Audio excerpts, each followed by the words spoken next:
So today we're going to talk about The Tree by H.P. Lovecraft.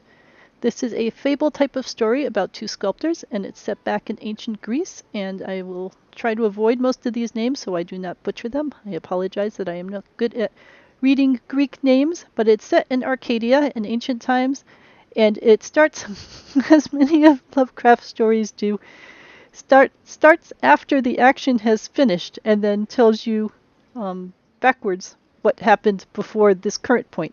So we're at a current point where there's ruins of a villa, there's ruins of a tomb. It's fallen into great decay, and there are curious roots that are displacing all of the time-stained blocks. So we are starting when everything has already collapsed, even in ancient times. An unnaturally large olive tree of oddly repellent shape. He really likes these oddly repellent shapes and sizes. It looks like a grotesque man or a death-distorted body of a man.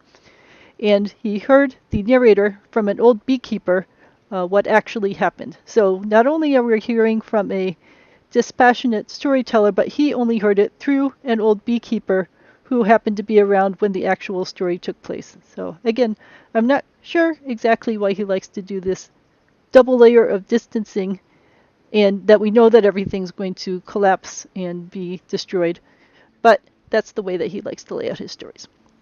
So we're now back in time when the villa was new and resplendent, and there were two sculptors, and I'll give this a try, Kalos and Musides. Well, we'll just go with that. I apologize if that's wrong. So anyway, there's two sculptors. These sculptors are best of friends. One would almost say in current times that maybe they were homosexual lovers, but they don't say that.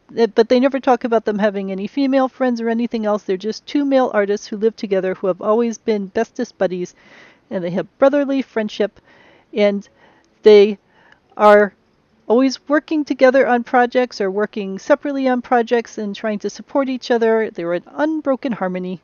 And one of them liked to go out partying all night, and the other one liked to go off into the olive grove and meditate. So they did have different kinds of personalities, but they got along well. You know, opposites attract sometimes. So we've got the one guy who likes to party and the one guy who likes to be in olive groves and enjoy nature and fauns and dryads. They don't say that there really are fauns and dryads, but that's the kind of imagery that he enjoys creating. So these two sculptors were famous all around the area, and a tyrant decided that he wanted the best sculpture ever seen for his city in Syracuse, and he decided that the best way to get this would be to put a competition between these two sculptors, and both of them should do their very best, and whoever won would then get to be the master sculptor and have his sculpture be the featured thing in Syracuse. And his thought was, oh, well, this will get the two sculptors to work together so that each of them can make the very best that they're possibly capable of. And the two sculptors set to work on this project. And they shared their project with each other. They weren't hiding from each other. They lived in the same villa, and they helped each other out. And no one else could see it because they wanted to keep it secret until their sculptures were done and ready to be revealed to the world. And during this time, the party guy still kept going off to parties, and the olive grove guy kept going off to the olive groves. But the locals started to notice that the party guy was no longer really happy, and they realized that the party guy's friend, the one who liked to go to the olive trees, was getting sicker and sicker. They never really saw him because he was not a person who ventured out into society, but they heard from the party guy that his friend was sick, and now everyone understood why the party guy was being sad, because these two were best of friends. And now people started to go to visit the other sculptor and saw that, yes, indeed, he was sick and getting paler and paler. And the party guy did his best to care for his friend, and he pushed aside all the slaves in his eagerness to feed and wait upon his friend with his own hands. And they stopped working on their sculptures because the sick guy was too sick to work on it, and the party guy was too concerned about his sick friend to think about other kinds of things. He got sicker and sicker. The physicians couldn't figure out what's happening. They don't know what's wrong with him. And the sick guy just wanted to rest in his grove and spend time there. And his party friend was sort of sad because he'd rather have his sick friend stay with him and spend his final days with him. But he took him to the grove, And the grove person asked to have olive branches planted near him when he died. And the party guy said, "Oh, I'll build you the most beautiful marble tomb that you've ever seen." And the sick guy said, "I really don't want a tomb. I just want some olive trees buried near me wherever I end up getting buried." And then at some point, the olive tree guy died of all this sickness. And the other guy who was left alive was very sad, and he built a beautiful marble tomb for his friend, and he did plant the olive trees near there, just like he wanted. And now that his friend was dead and he got through the grief, he focused all his attention on making this beautiful statue. He was the only one left, so he was the one who was going to get to build the statue, and he worked on it, and the olive trees near the grave of his friend grew and grew. And 3 years later, the statue was finally finished. The olive tree was very big, and it had, in fact, a big, heavy branch leaning out overhead, with beneath it the house that the sculptor lived in. So they talk about there's bleak mountain winds that blow through the tomb tree, and it made it sound like there were noises coming out of the tomb tree, which was looking more and more like a human shape. And when the tyrant's emissaries came to pick up the statue, they had a violent storm of wind come out, and the people who were going to come get the statue hung out in the town to wait for this violent storm to go through. And then it turns out the next morning that the storm had actually knocked down the giant branch of the tree and completely destroyed the house that the sculptor had lived in. Not only that, but it had demolished the statue, the one finished statue, into tiny little pieces so that there wasn't even a glimpse of what it had looked like. And the sculptor himself was completely missing, so they had no idea where he went. So the sculptor is now missing, presumed dead, I suppose, swept away by the wind. The statue is completely destroyed, and the house that they lived in was destroyed as well. And the olive tree was, it lost a branch, but the rest of it was still okay. And the grove that was part of its area is still there. And they say that they can hear it whispering, "I know, I know." So one could say that, the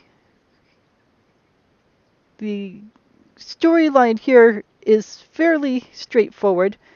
Two sculptors who really are fond of each other and work together on projects, and then one of them gets sick and dies, and they don't really say why, they just say that no one knows why he died.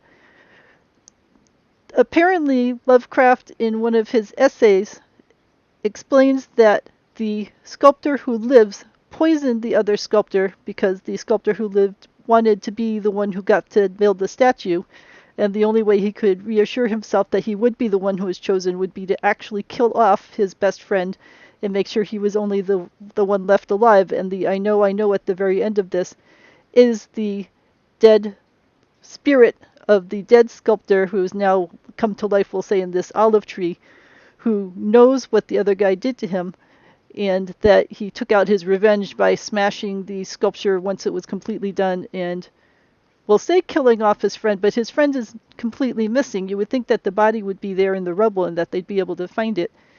So maybe he realized that he was in trouble and ran off so that he wasn't near any of the olive trees anymore, so he could be somewhere else safe. Or maybe he was swept away by the wind, and both of them are dead now. I'll go with the ran off theory, because it just doesn't make sense to me that they wouldn't have found his shattered body in the rubble.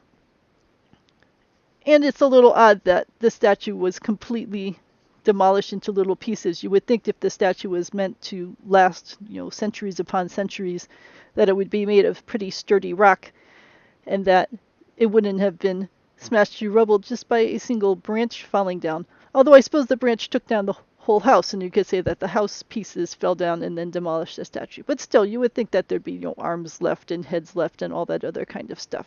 So divine retribution, I suppose, is good at completely shattering the statue into tiny little pieces. But I have an issue with Lovecraft deciding to tell us after the fact in an essay that the one character poisoned the other character slowly over time, and that no one ever caught on, and eventually the person who died realized what was happening. But you would think that somewhere along the way he would have said something instead of just letting himself be poisoned. He would have stopped eating the poisoned food or drinking the poisoned wine or however this poison was being administered. Even if he didn't want to participate in this sculpture contest anymore, you would think just out of his enjoyment of the life that he had in making other kinds of art that he wouldn't just allow himself to be completely poisoned. Maybe you could say that he was so sad that his very best friend that he loved and cared for and so on would be so selfish as to kill him off just so he could be the one who makes the statue. If he was really that upset about the competition, he could have just said, this is really important to me, let's just work on it together or something. But there's all sorts of things that happen between friends and artists and their desire for their reputation and all that other kind of stuff. So a number of things that are a little suspicious in here to me. But I do wish that it had been clearer that that is what was happening, because all we hear in the story is that their brotherly love was well known, and that they were bestest of friends, and that he was the one who was healthy, was doing everything he could to care for the one who was sick. So they really didn't give any sense of a poisoning happening. And even the I know at the very end, that's vague enough that you're not even sure what he knows.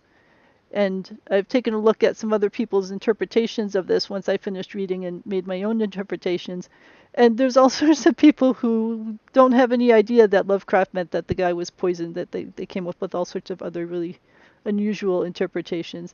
And on one hand, you could say that's part of the fun of a weird story, is that you let your mind wander. But on the other hand, if Lovecraft had a particular thing in mind and was trying to make a point, then you would think that he would have made it a little more clearly, because there isn't anything in here at all that I see that leads one to believe that the living sculptor was the one who was responsible for the dying sculptor's illness. So let me know if you have any thoughts about this, if you saw some sort of a hint that I missed about the living sculptor having been the cause of all of the death. And I suppose on the writing style, I'll say I did enjoy the writing style and the fable style of it. It's not, my favorite type of story to read. I much prefer the ones set in Providence and set in rural New England and so on, because there are more than enough stories out there, Kitty, about ancient Greece and fables and sculptors and stuff, but there aren't that many relatively about crusty New England towns and the way that it was in the 1800s to 1900s. So I much more enjoy reading Lovecraft's takes on those, especially because that's where he lives, so he does them with great skill.